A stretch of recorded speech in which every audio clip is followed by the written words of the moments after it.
Hi! In front of me is HUAWEI Nova Y91 and today I would like to show you how you can rename it.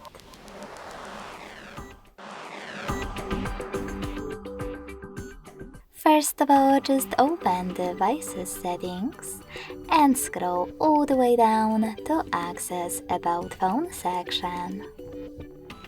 Now tap on Device Name and type in wherever you wish to.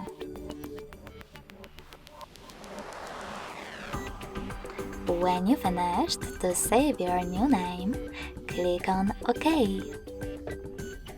As you can see, after that, name of my HUAWEI has changed. Thanks so much for watching. If you enjoyed this video, don't forget to leave a like, comment and subscribe. Bye!